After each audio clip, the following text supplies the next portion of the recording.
So ஒரு மாதம் முடிவு பண்ணுவது வந்து சூரியனை வச்சு முடிவு பண்ணுறாங்க. மாதத்துக்குள்ள திருவிழா வரும் பொழுது அது வந்து சந்திரனை வச்சு அடிப்படையாக வச்சிருக்கிறாங்க.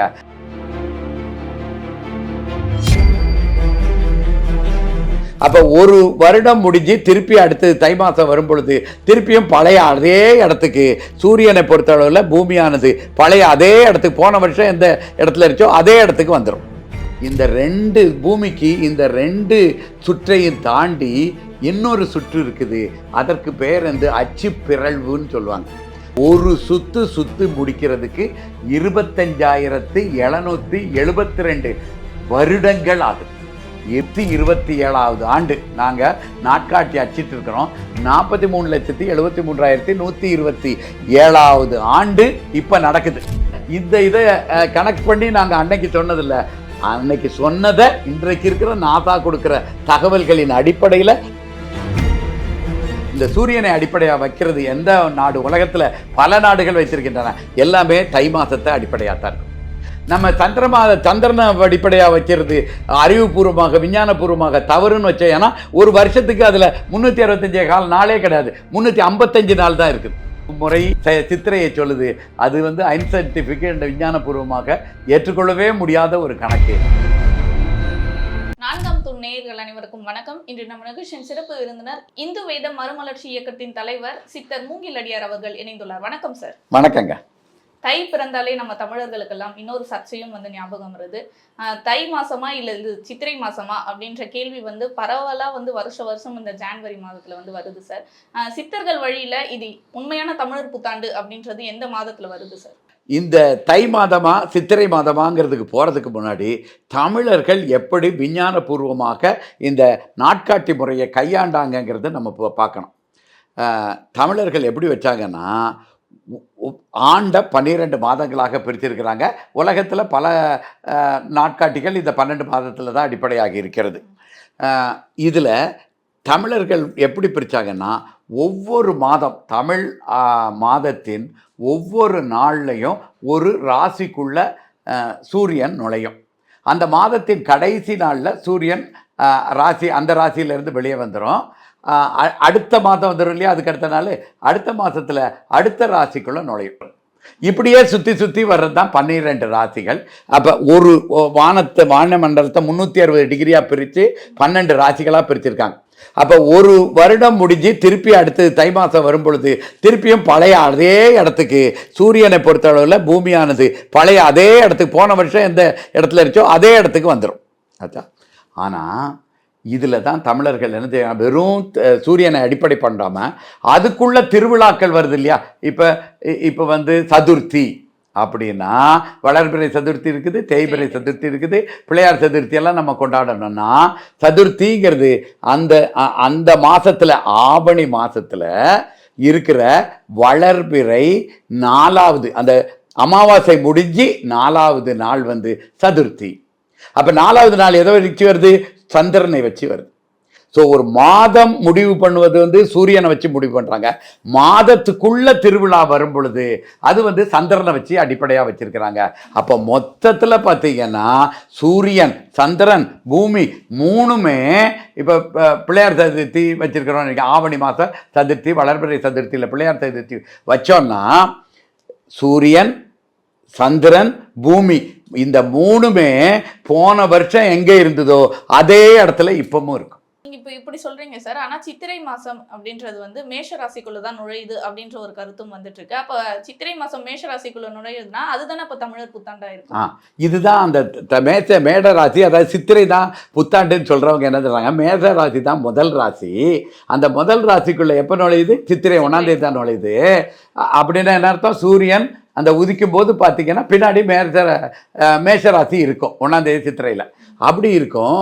அப்போ 1ஆம் தேதி நுழையுத அப்போ இது தானே சித்திரை தானேன்னு சொல்லுவீங்க. ஏன்னா மேடராசி தான் ராசி வரிசைப்படி முதல்ல இருக்குது. சரியா? இது தவறு. இப்போ நான் சொன்னேன் இல்லையா 1ஆம் தேதி நுழையும்ன்ட்டு. இதற்கு ஒரு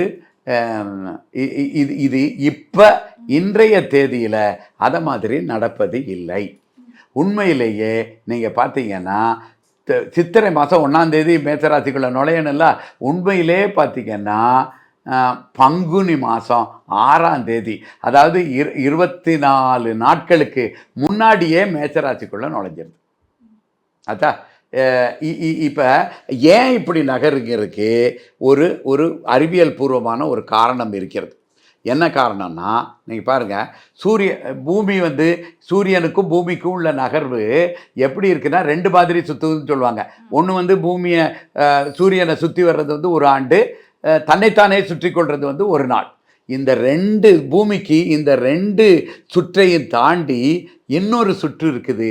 அதற்கு பெயர் வந்து அச்சு பிறழ்வுன்னு சொல்லுவாங்க.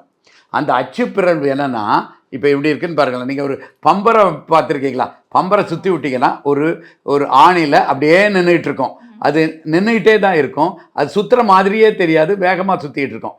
ஆனால் கொஞ்ச நேரம் கழித்து அந்த ஆணியில் இருக்கும், தலை மட்டும் இப்படி சுற்று ஆகும். அதுக்கு வாபுள் ஆகுதுன்னு சொல்லுவாங்க. இந்த மாதிரி தான் பூமியும் சூரியனை இப்படி இருக்குதுன்னு வச்சுக்கிட்டுங்களா. சூரியனை சுற்றி வர்றது ஒரு பக்கம் இருக்குது, இது ஒன்றும் தன்னைத்தானே சுற்றி வர்றது இன்னொரு மாதிரி இருக்குது. இந்த 2ஐயும் தாண்டி அதன் அச்சில், இந்த அச்சு இப்படி இருக்குதுன்னு வச்சுக்க, கீழே இருக்கிற அச்சு மாறுறதில்ல, மேலே இருக்கிற பகுதி மட்டும் இப்படி சுற்றிட்டு வருது. இது தெரியுதா? ஒரு பம்பரை மாதிரி மேலே சுற்றுது.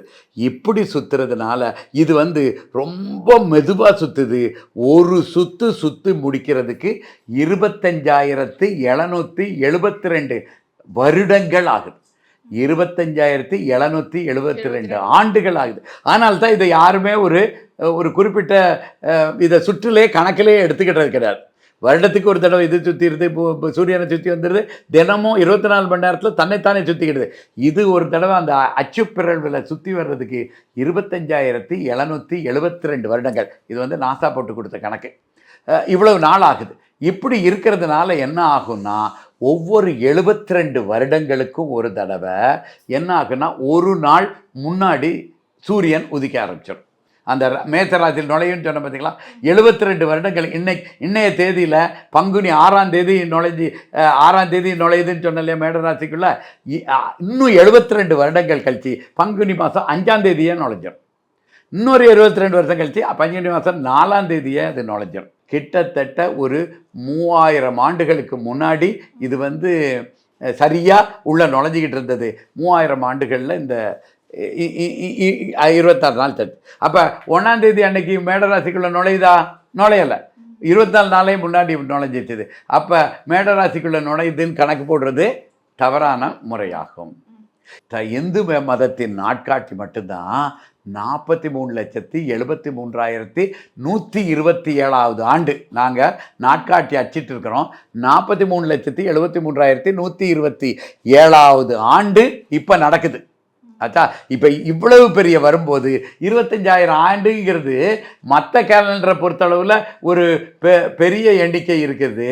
ஆனால் இந்து மதத்தின் 43 லட்சத்தை பார்க்கும்போது இந்த 25,000ங்கிறது ஒரு சிறிய எண்ணிக்கையாக மாறிவிடுகிறது. அப்போ தான் எதை வச்சு நம்ம முடிவு பண்ணணும்னா, சித்தர்கள் இந்த 43,72,000 கேலண்டர் கொடுக்கும் பொழுது என்ன சொல்லியிருக்காங்கன்னா, தை மாதம் 1ஆம் தேதி தான் சொல்லியிருக்காங்க. தை மாதத்துலேருந்து வந்துக்கிட்டே இருக்கும், அது ரொட்டேட் ஆகிக்கிட்டே சுற்றிக்கிட்டே இருக்கும். எது எங்கே மாறினாலும், சூரியன் எங்கே உதிச்சாலும் சரி, இந்த 12 மாதம் முடிஞ்சுதா, அடுத்தது 12 மாதம் முடிஞ்சுதா, இப்படியே நாட்காட்டிகளை வடிவமைத்து கொண்டிருந்தாங்க. தை மாதத்துல தான்.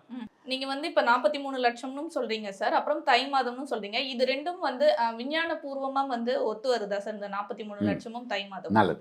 நாங்கள் 1980களிலிருந்து அந்த அச்சிட்டு வெளியிட்டிருக்கோம், புத்தகங்கள் அச்சிட்டு வெளியிட்டிருக்கிறோம்.